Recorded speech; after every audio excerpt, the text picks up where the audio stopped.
Cell के अंदर जो सिग्नलिंग होती है वो दो प्रकार से होती है, आइए समझते हैं। तो एक होती है डायरेक्ट सिग्नलिंग और एक होती है आपकी इनडायरेक्ट सिग्नलिंग।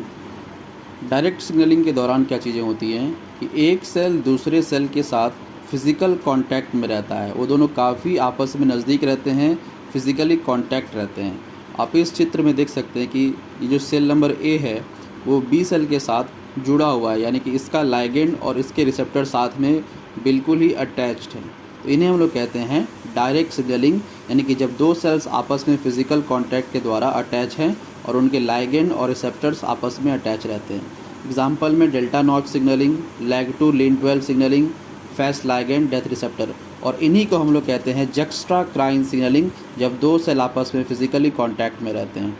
फिर दूसरी तरफ है इनडायरेक्ट सिग्नलिंग। यहाँ पर दो सेल आपस में फिज़िकल कांटेक्ट में नहीं रहते हैं।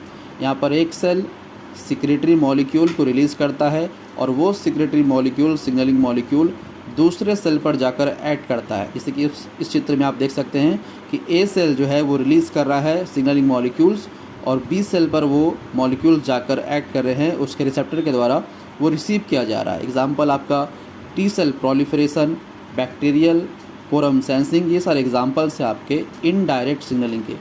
अब देखिए इनडायरेक्ट सिग्नलिंग के अंदर बहुत सारे टाइप्स हैं, जैसे कि ऑटोक्राइन सिग्नलिंग। जब एक सेल रिलीज़ करते हैं कुछ सिग्नल्स और वो सिग्नल्स खुद पे ही एक्ट करे, उन्हीं सेल पे एक्ट करे, उन्हें हम लोग कहेंगे ऑटोक्राइन सिग्नलिंग। दूसरा है पैराक्राइन सिग्नलिंग। जब एक सेल रिलीज़ करे मॉलिक्यूल्स, वो दूसरे सबसे निकटतम जो सेल्स है उस पर जाके एक्ट करे, उसे हम लोग बोलेंगे पैराक्राइन सिग्नलिंग। और तीसरा है एंडोक्राइन सिग्नलिंग। यहाँ पर क्या होता है कि ब्लड के माध्यम से जो टारगेट सेल है उस पर सिग्नल एक्ट करता है, इसे हम लोग बोलते हैं एंडोक्राइन सिग्नलिंग। सो ये तीन प्रकार हैं इनडायरेक्ट सिग्नलिंग के।